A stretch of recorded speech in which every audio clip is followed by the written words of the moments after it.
Alors, nous disons bonjour, bonjour, bonjour à tous nos abonnés et à tous nos suiveurs. Et donc, nous sommes sur Vie de couple, les amoureux, et aujourd'hui, nous allons, n'est-ce pas, discuter de est-ce que la verge peut rentrer dans l'utérus? C'est ça notre question de discussion d'aujourd'hui. Alors, oui, et beaucoup pensent que quand elles font l'amour ou quand ils font l'amour, il arrive à des fois où quand la verge est trop longue, est trop profonde, ou bien si les positions qu'elle ou qu'il pratique est une position qui réduit, n'est-ce pas, la longueur du vagin, ou bien qui partage en deux la longueur du vagin, voilà, et la verge arrive à entrer, n'est-ce pas, dans l'utérus. Alors, nous devons savoir certaines choses et qu'on avait déjà dit, et on avait dit que l'intérieur du vagin là s'érectionne et on peut parler de canal vaginal, et le canal vaginal c'est l'intérieur du vagin et ça mesure 6 à 8 cm au repos et en érection 18, 10, 11, 12 jusqu'à 25 cm. Alors, en érection, ça voudrait dire tout simplement que voilà, le canal vaginal s'élargisse et en longueur aussi qu'en largeur. Voilà, quand la femme est excitée. Et donc, c'est pourquoi il faut exciter la femme beaucoup plus avant la pénétration pour donner cette chambre-là afin que le vagin puisse, n'est-ce pas, accueillir la verge dedans. Alors, et ça aussi, durant ce genre de choses-là, le vagin se lubrifie aussi, parce qu'il faut lubrification pour que le mouvement soit vraiment digne de ce nom. Voilà, c'est ça. Alors, nous allons parler, et nous ne pouvons pas parler de l'entrée du pénis dans l'utérus, et si oui ou non, hein, sans parler de ce qu'est l'utérus même. Et donc l'utérus, on va dire que ça se repose au bas-ventre des femmes, c'est-à-dire la partie haut se repose au bas-ventre des femmes, et maintenant la partie qui est en bas se projette, n'est-ce pas, au niveau du vagin. Donc ça se projette dans le vagin et ça s'appelle le col de l'utérus. Et donc c'est comme on peut dire c'est l'entrée même de l'utérus là qui se projette dans le vagin. Et on peut l'appeler le cervical. Bon, c'est des termes scientifiques pour les docteurs, les gynécologues, etc.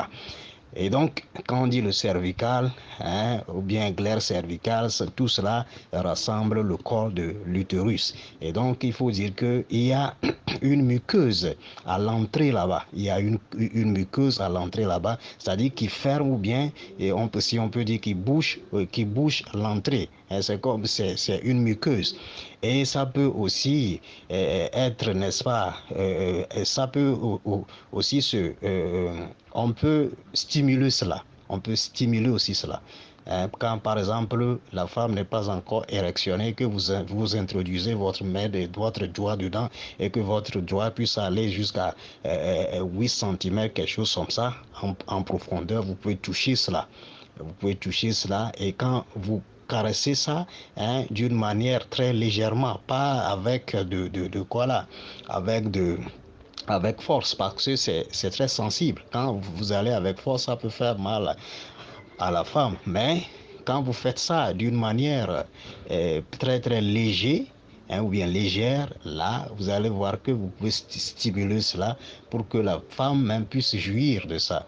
Et donc, quand le pénis est dedans et que le vagin est érectionné et que ça va en profondeur, ça peut toucher aussi là-bas pour, n'est-ce pas, donner plus de stimulation à la femme et la femme arrive, n'est-ce pas, à se jouir incontrôlablement, à vibrer même.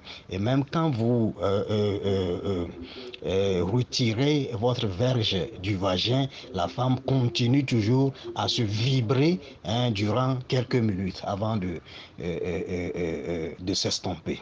Voilà. Alors, donc, ceci dit, nous avons dit, il faut noter que nous avons dit que voilà, l'entrée de l'utérus se projette dans le vagin et que l'utérus même se repose au niveau des bas-ventres, du bas-ventre des femmes. Et donc, son entrée, la partie la plus bas, se projette dans le vagin. Alors, quand ça se projette dans le vagin, dans son entrée s'appelle le cervical, glaire cervicale, etc., qui est muqueuse, etc.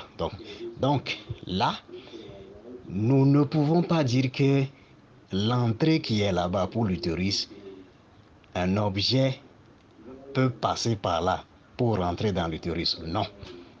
Non et non.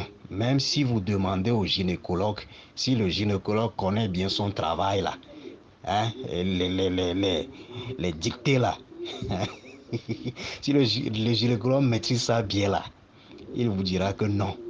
Voilà. Mais parfois, quand vous faites l'amour et que le pénis va loin, j'ai dit qu'il y a plusieurs chambres dans le vagin. Vous aurez l'impression que ça a l'air d'entrer dedans. Et même la femme aussi aura cette impression. Mais non.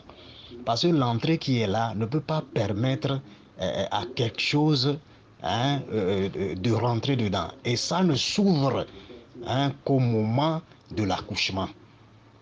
Cette entrée-là de l'utérus ne s'ouvre qu'au moment de l'accouchement pour laisser l'enfant passer. C'est ça. Même au niveau de la fécondation, là, c'est seulement les liquides du sperme, quelques liquides du sperme qui accompagnent, qui aident, n'est-ce pas, les spermatozoïdes à pénétrer dedans pour, n'est-ce pas, aller dans les trompes pour faire le processus de la fécondation avant de descendre dans l'utérus pour se développer là. Vous voyez, donc c'est comme ça. Donc la question est non. Le pénis ne peut en aucun cas entrer dans le vagin. Non. Et donc ce que j'ai dit par exemple par rapport au sperme et au spermatozoïde, donc le reste est rejeté. Le reste est rejeté. Si bien qu'il y a des millions de spermatozoïdes dans les spermes, mais c'est pas tout qui entre. Hein, c'est pas tout qui entre dedans. Vous voyez, pour faire la fécondation. Donc je pense que nous avons, n'est-ce pas, répondu à cette question. Et tout le monde aura le la clair maintenant que voilà, on a l'impression que l'affaire entre dans l'utérus, mais non. L'affaire peut aller jusqu'au fond. Et tu as l'impression que ça entre dedans. La femme aussi a l'impression que ça entre dedans. Mais ça ne peut que aller toucher ça. Ça ne peut qu'aller toucher ça. Hein, toucher ça, stimuler cela. Hein, pour produire encore plus de plaisir, hein, à la femme. Pour faire vibrer la femme. J'ai déjà parlé de ça. Donc, c'est un peu ça. À tout à l'heure.